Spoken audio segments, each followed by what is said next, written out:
Well, let's get the very latest from the ground. We can join Hani Mahmoud in Khan Younis, inside the Gaza Strip. Hani, so 33 days in, the bombardment continues. Tell us more.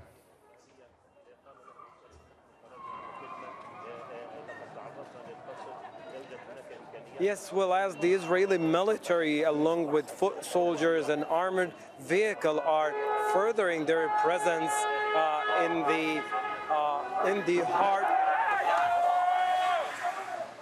All right. So that was two cars are rushing to the hospital, bringing two people who were killed in a previous airstrikes. I was going to come to that. Those seem to be pulled from underneath the rubble within the past hour. An airstrike targeted the eastern side of the Khan Younis, Zanna area, destroying a residential home, killing 4 people right at the spot. One of them was a little girl, a child. And what seems to be now is more people from underneath the rubble are being pulled out and brought to the hospital in those plastic bags. But within also the past hour, another airstrike targeting a residential home in a Nusayrat refugee camp. This refugee camp is densely populated. It's in the central part of the Gaza Strip, an area that was designated as safe for Gazans and people in the northern part to evacuate to. 7 people reported killed right at the spot. There are more people under the rubble, 10 injuries as well. The number is likely to increase as there are people under the rubble.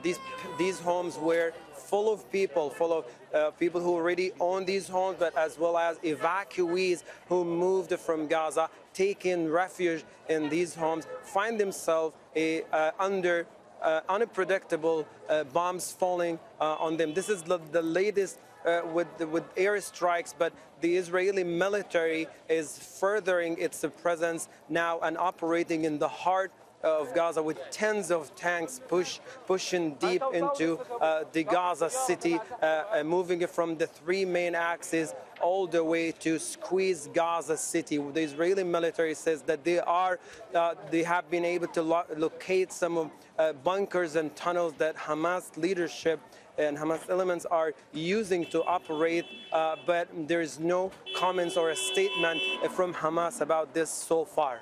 Very real, the sense of chaos and urgency there in Khan Younis, Hani, and the awful reality of the bombardment. What about the situation with supplies? Supplies into the country absolutely essential. They've been at the bare minimum. What's the latest?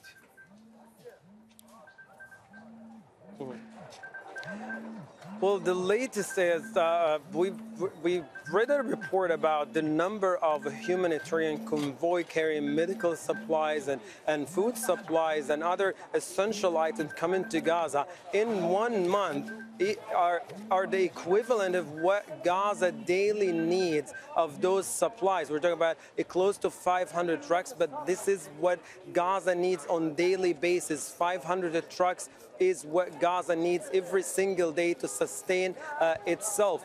If we want to talk about Gaza and the northern part, the situations are very complicated, very, very dire situations indeed. People don't have access to food as the vast majority of bakeries came to a complete shutdown. There was an announcement about a complete cessation of these bakeries where people don't have access to bread right now, let alone the water supplies as well. Most of the water in Gaza and the northern part, and given the intensity of airstrike, is very contaminated and not suitable for human consumption. Medical supplies are an issue as well as hospitals suffer to sustain their operations. Fuel remain the major problem as the lack of fuel forced many of these hospitals to shut down completely, and as of now, they're just a standing skeleton facility, not offering any medical services whatsoever to injuries and patients, let alone evacuees as well. Yeah, a desperate situation. Hani, we'll leave it there for now. That's Hani Mahmoud in Khan Younis in the south. Let's cross to occupied East Jerusalem now. Sara Khairat is there. And Sara, we're talking there about supplies with Hani and just how colossal the need is, and yet we hear of an aid convoy being directly targeted.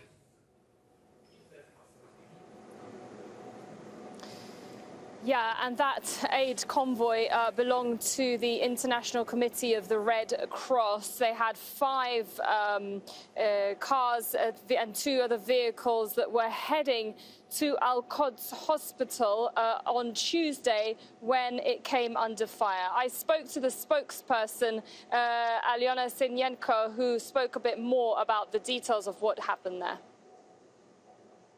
On the way to the hospital, it was hit, so we don't know exactly what happened. The two trucks were damaged, and our driver was wounded.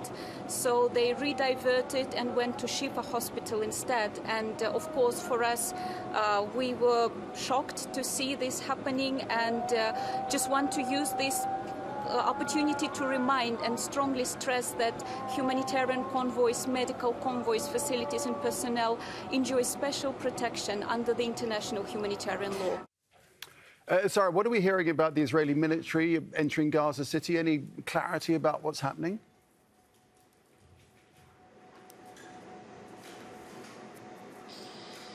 They haven't confirmed how far deep they are into Gaza City. They have said that they've been moving in deeper overnight. However, eyewitnesses have told Al Jazeera that they've seen themselves, soldiers in armored vehicles, not far from Al-Shifa Hospital. We're talking roughly 700 meters. Now, we do know that the Israeli military and government for the last week has been saying that Al-Shifa Hospital is where Hamas what they called command center is. Underneath that, they at the time had released a video, a 3D model, to prove that this was the case.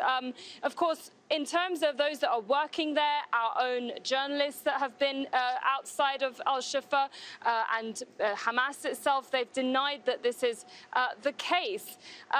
Despite that, you have 100,000 Palestinians still stuck in the north trying to make their way to the south. The military says that it's reopened that 3-hour window that we've seen in the last few days to allow people to move. We did see a video from yesterday showing some of them waving a white flag, but they've spoken to us, and they've even spoken to the ICRC, talking about how difficult it has been for them with zero access to humanitarian aid, especially in the north. The person I spoke to, the spokeswoman, said that they'd even been asking them, they were glad to see someone that could potentially help them once they got to the other side. Some of them just taking the clothes on their back and talking about a number of dead bodies that they'd come across that were just rotting in the streets. The weather here is incredibly hot, even so, more so in Gaza, and concerns for the checkpoints that are there,